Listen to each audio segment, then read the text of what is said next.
ये student copy हो गया होगा, ठीक है।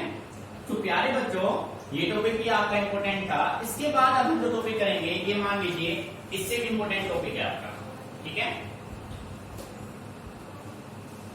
अच्छी सी चीजों को समझना है आपको बेटे। अब हम बात करें कंसेप्ट आइंस्टीन ने कैसे फोटो इलेक्ट्रिक इफेक्ट को सोल्व किया, ठीक है। सो नेक्स्ट हेडिंग बना लीजिए, Einstein photo electric effect. Einstein photo electric effect most important topic है इस यूनिट का, ठीक है। एग्जाम में कई बार रिपीट हुआ है बेटे, ध्यान से सुनना है। पहले आइंस्टीन ने क्या किया, क्या बेटे, आइंस्टीन ने 1905 में एक थ्योरी प्रपोज किया। आइंस्टीन ने फोटोन को एक पार्टिकल अज्यूम किया और उस पार्टिकल का कुछ मास लिया, जिसको नाम उन्होंने दिया मास ऑफ पार्टिकल एम, ठीक है। अब आइंस्टीन जो मेन कंसेप्ट है इस यूनिट का वो अपना ये है कि हम मेटल के सरफेस से इलेक्ट्रॉन को इजेक्ट कराएं, ठीक है। अब कंसेप्ट मेन आपका ये था बेटे, ध्यान से समझना। ये आपके पास free electron of a metal surface, ये हो गए free electron of a metal surface. बेटे आपने डायग्राम को सही समझ लिया ना, तो लिखने में कोई प्रॉब्लम आपको नहीं होगी। आइंस्टीन ये कहता है, ध्यान से सुनना इस बात को, जब आप किसी फोटोन को एक सुटेबल फ्रीक्वेंसी पे, फ्रीक्वेंसी क्यों जरूरी है, लो फोटो इलेक्ट्रिक इफेक्ट में क्लियर है ना कि लाइट का फ्रीक्वेंसी ग्रेटर होना चाहिए थ्रेशोल्ड से, तो ही फोटो इलेक्ट्रिक इफेक्ट होगा, एनीवे नहीं होगा। आइंस्टीन कहता है जब आप एक फोटोन जिसका एनर्जी h न्यू है को एक सुटेबल फ्रीक्वेंसी पे किसी मेटल सरफेस पे इंसिडेंट करेंगे, ठीक है, तो ये जो इलेक्ट्रॉन है इस फोटोन के एनर्जी को एब्जॉर्ब करेगा, ठीक है, और उस एनर्जी को एब्जॉर्ब करने के बाद ये इलेक्ट्रॉन उस एनर्जी को टू वे में यूज करेगा। अब मैं बेटे ये नहीं कह सकता कि 50% एंड 50%, मैं ये कह सकता हूं 1 part and the remaining part, ठीक है। तो बेटे फर्स्ट इसका काम क्या होगा, ये इलेक्ट्रॉन उस एनर्जी को गेन करके दो तरीकों से यूज करेगा। उस एनर्जी का फर्स्ट पार्ट ये इलेक्ट्रॉन इस बैरियर को ब्रेक करने में लगाएगा, जो ये बैरियर बना हुआ इसको ब्रेक करेगा। इस बैरियर को ब्रेक करेगा तो बेटे वो एनर्जी कन्वर्ट हो जाएगा वर्क फंक्शन में, ठीक है। अब उसके पास जो सेकंड पार्ट एनर्जी बचा हुआ है, उस सेकंड पार्ट एनर्जी के हेल्प से ये इलेक्ट्रॉन काइनेटिक एनर्जी गेन करेगा। भाई काइनेटिक एनर्जी होगा तो ही ये इलेक्ट्रॉन इस मेटल के सरफेस से बाहर जाएगा। सो कौन सा इलेक्ट्रॉन बन जाएगा, एमिटेड इलेक्ट्रॉन। बेटे कंसेप्ट समझ में आया।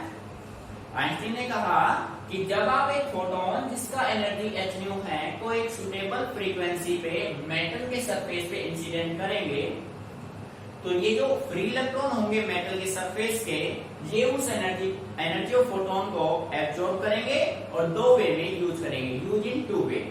One part of this energy is used by the electron to overcome the barrier potential and is equal to work function, and the remaining part of this energy is converted into kinetic energy। Meaning समझ में आ गया। तो पूरे में बेटे ये concept है, अब इसी को हमें राइट करना है, तो कंप्लीटली आपका डायग्राम पे डिपेंड कर रहा है, ठीक है। So according to Einstein, let a photon of frequency nu, let a photon of frequency nu is incident on a metal surface of work function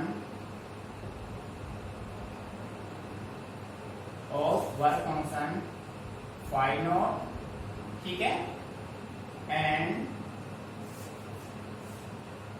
energy of photon E is equal to h, ठीक है। बेटे बात समझ में आ रही है? Einstein ने कहा कि आपके पास एक फोटोन है जिसका फ्रीक्वेंसी न्यू है, उसको आपने इंसिडेंट किया एक मेटल के सरफेस पे, उस मेटल सरफेस का जो वर्क फंक्शन है वो बेटे कितना है, फाई नॉट, और जो फोटोन आपने इंसिडेंट किया है उस फोटोन का एनर्जी क्या है, h न्यू। यहां तक क्लियर? अब बेटे देखो फिर क्या हुआ, जैसे आपने फोटोन को इंसिडेंट किया तो अब ये इलेक्ट्रॉन इस एनर्जी को क्या करेगा, एब्जॉर्ब करेगा। द इलेक्ट्रॉन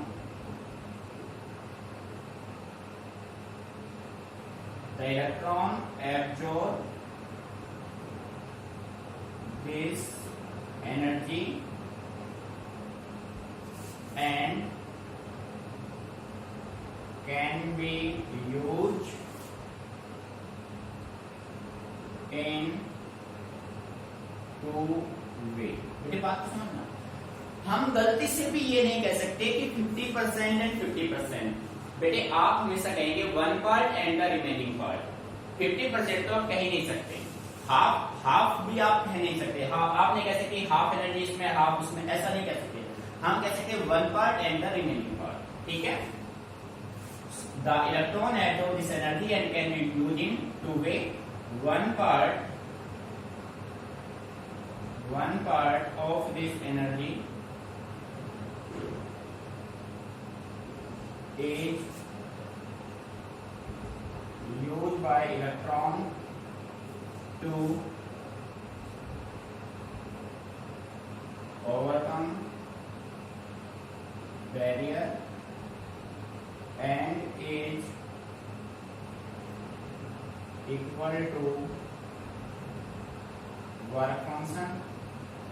बेटे कोई बच्चे ये पूछ रहे सर बैरियर क्या है, तो बेटे बैरियर हमने किसको नाम दिया है, इस दीवार को। ये जो रीजन बचा है ना आपके पास, ये जो रीजन है, इस रीजन को हमने क्या नाम दिया है, बैरियर नाम दिया है, ठीक है।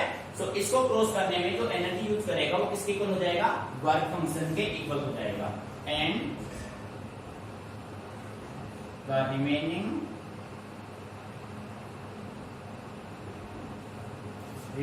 Energy is converted into kinetic energy. और बेटे जो रिमेनिंग एनर्जी बचेगा वो किसमें कन्वर्ट हो जाएगा, काइनेटिक एनर्जी। मीनिंग समझ में आ रहा है? यानी कि टोटल एनर्जी आपने लिया h न्यू, और h न्यू एनर्जी इलेक्ट्रॉन ने कितने वे में यूज किया, 2 वे में। 1 पार्ट उसने यूज किया वर्क फंक्शन में, रिमेनिंग उसने यूज किया काइनेटिक एनर्जी में, ठीक है। सो बेटे आप ये कह सकते हैं एनर्जी, टोटल एनर्जी हो गया is equal to work function plus आपका क्या होगा, kinetic energy. So energy of photon आपके पास क्या था, E equal to h nu is equal to, बेटे वर्क फंक्शन क्या था, फाई नॉट, प्लस में क्या होगा, काइनेटिक एनर्जी। मीनिंग समझ में आ रहा है? इफ अब देखो कंडीशन मेंटेन कर रहे हैं हम, बेटे बात को समझना, this is your first equation. अब हमने कंडीशन मान लिया if nu is equal to nu naught. आपने कंडीशन मेंटेन किया यदि लाइट का फ्रीक्वेंसी किसके इक्वल हो जाए, थ्रेशोल्ड फ्रीक्वेंसी के। और बेटे जब लाइट का फ्रीक्वेंसी थ्रेशोल्ड के इक्वल हो गया तो कोई भी इलेक्ट्रॉन मेटल के सरफेस से बाहर नहीं जाएगा। इट मींस काइनेटिक एनर्जी क्या बन जाएगा, काइनेटिक एनर्जी क्या बन जाएगा, 0 बन जाएगा। बात समझ आ रही है? इसको फर्स्ट में आप पुट करो, ठीक है। Nu equal to nu naught, तो बेटे काइनेटिक एनर्जी किसके बराबर हो जाएगा, 0 के बराबर हो जाएगा, ठीक है। सो आप यहां पर पुट करेंगे h न्यू नॉट, न्यू की value nu naught is equal to phi naught, plus में क्या होगा, 0। सो बेटे फाई h न्यू नॉट किसके बराबर आ गया, फाई नॉट। मीनिंग समझ में आया? बेटे हमने थ्रेशोल्ड फ्रीक्वेंसी का जो कंसेप्ट स्टडी किया था उसमें h न्यू नॉट किसके बराबर था, फाई नॉट। कहां से आया, अब क्लियर हो गया। इसको वापस पुट कर दीजिए फर्स्ट इक्वेशन में, पुट इन फर्स्ट, ठीक है। बेटे फर्स्ट में पुट करेंगे तो देखो फाई नॉट की वैल्यू क्या पुट करनी है, h nu naught, clear. So आप कह सकते हैं h nu is equal to h nu naught plus kinetic energy, ठीक है। बेटे यहां से काइनेटिक एनर्जी हम फाइंड आउट करेंगे तो आप कह सकते हैं kinetic energy equal to h common new minus nu not. ऐसा ही होगा ना भाई, एक रिजल्ट आपके पास ये आ गया। बेटे इसको फिर समझ लीजिए, total energy of photon is equal to work function plus kinetic energy.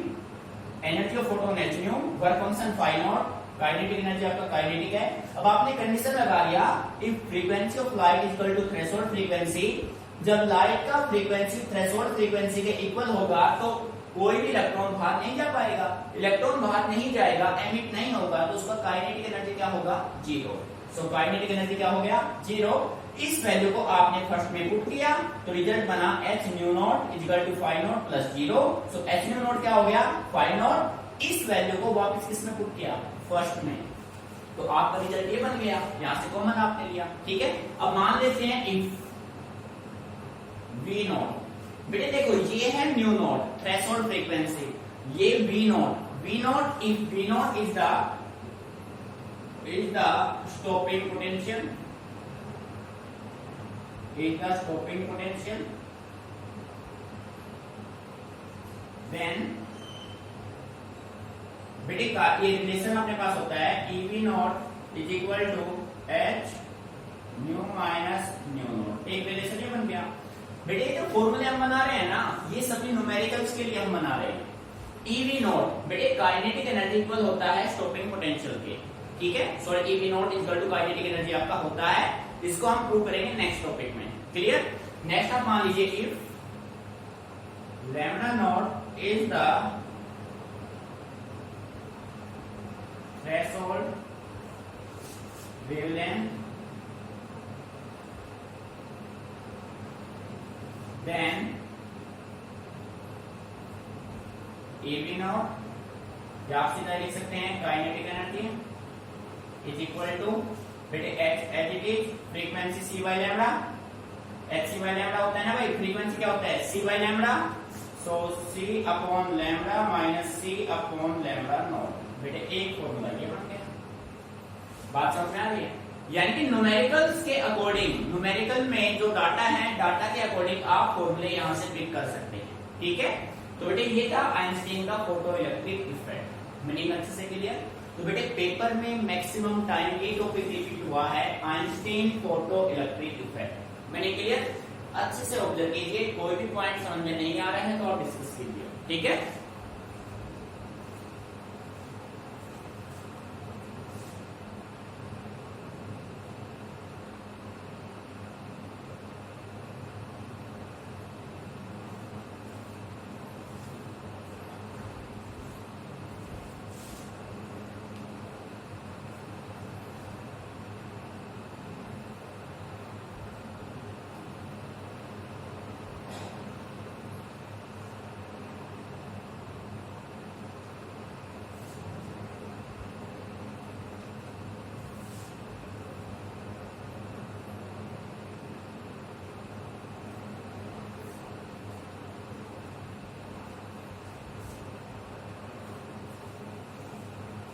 So dear students, आपको ये सभी टॉपिक जो आपको आज कराए हैं आप अपने फेक नोटबुक में करने हैं और उसके साथ रफ में आपको प्रैक्टिस करना है। एक एक कंसेप्ट को आपको समझना है ताकि जब आप क्वेश्चन इस पे लगाएं तो कोई भी क्वेश्चन आपका ना रुके। और बेटे मैं गारंटी के साथ कह रहा हूँ, जो बच्चा कंसेप्ट को समझ के क्वेश्चन करेगा ना, इनको एक बार अच्छे से अंडरस्टैंड करके चीजों को करेगा। वीडियो बेटे कंप्लीट लास्ट तक देखा करो। ठीक है, जल्दबाजी में देखोगे तो माइंड जल्दबाजी में रहेगा, क्वेश्चन सोल्व नहीं कर पाएगा। तो इसलिए कंप्लीट जो भी वीडियो है उनको पूरा अच्छे से ऑब्जर्व कीजिए, एक एक पॉइंट को समझिए। ठीक है, फिर भी कोई प्रॉब्लम आती है आप मेरे से डिस्कस कीजिए। चीजों को रटना नहीं है, अच्छे से समझ के फिर हम क्वेश्चन वहां पे यूज करेंगे। ठीक है।